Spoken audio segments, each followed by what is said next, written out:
Skôr ako sa rozídete do svojich domovov a z chvíľ strávených na Prešovskej detskej univerzite zostanú len pekné spomienky a zaiste i milé priateľstvá, prihovorí sa vám profesor doktor Milan Portík, filozofie doktor, prorektor Prešovskej univerzity v Prešove. Vaša magnificencia, prosím vás o slávnostný príhovor. Vaša spektabilita, honorabilis, kolegyne, kolegovia, starí rodičia, priatelia, príbuzní, absolventi a absolventi 7. ročníka Prešovskej detskej univerzity. Mesiace jún a júl patria aj na univerzite k veľmi vzácnym mesiacom. Nielen preto, že sa blížia dovolenky a prázdniny, na ktoré sa všetci tešíme, ale hlavne preto, že v týchto mesiacoch sa uplatňuje jedna zo slávnych a dávnych akademických tradícií, a to sú promócie absolventov univerzity.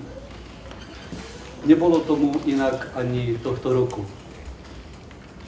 Medzi prvými, ktorých sme promovali, boli absolventi univerzity 3. veku, teda naši seniori, ktorí u nás študujú aj napriek tomu, že ich vek už naznačuje, že sú dosť múdri, dosť skúsení, ale predsa len v živote pociťujú potrebu vzdelávania ako jednu veľmi vzácnu, potrebnú vec.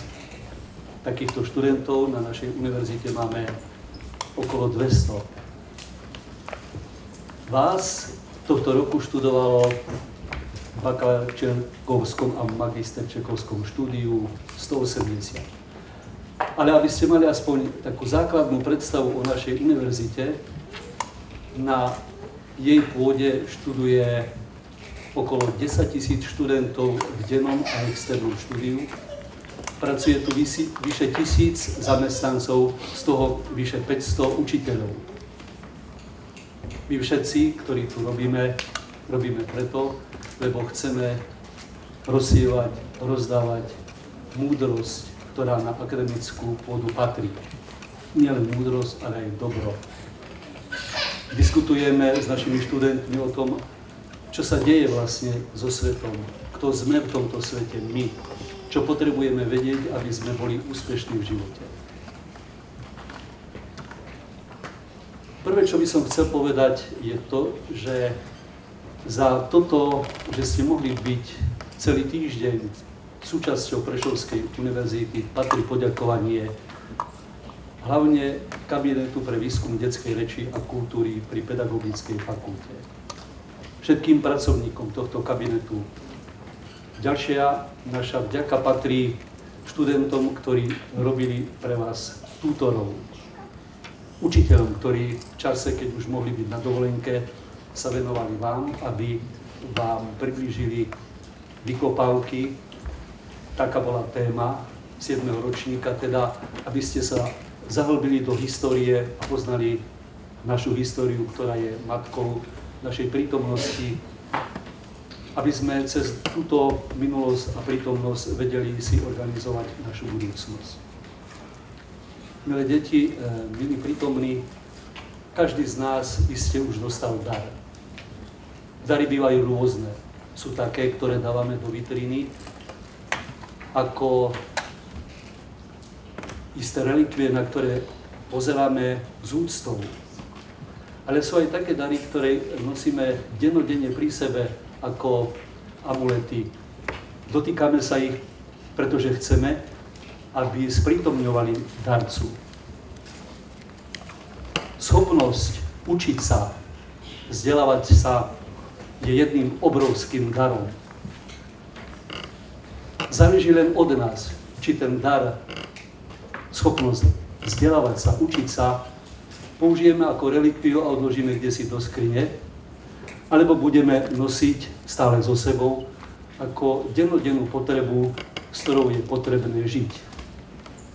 To, že ste sa rozhodli straviť jeden týždeň z prázdnin práve v laviciach Prešovskej univerzity, svedčí o tom, že považujete učenie sa za jeden nádherný, vzácny dar, ktorý nám pomáha prenikať do tajov života. Pomáha nám zisťovať, kto sme v tomto svete, ako funguje tento svet, kam smerujeme vo svojom živote.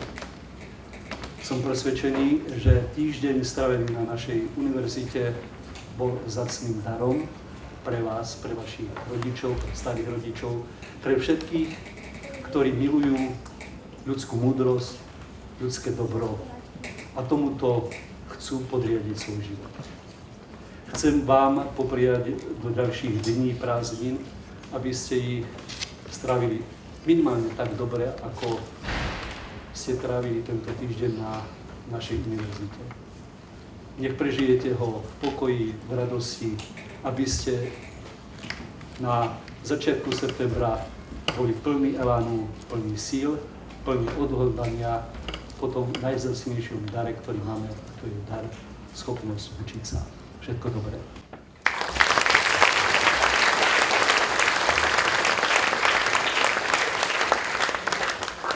Ďakujem pánovi prorektorovi, profesorovi, doktorovi Milanovi Portíkovi filozofie doktor za slávnostný príhovor.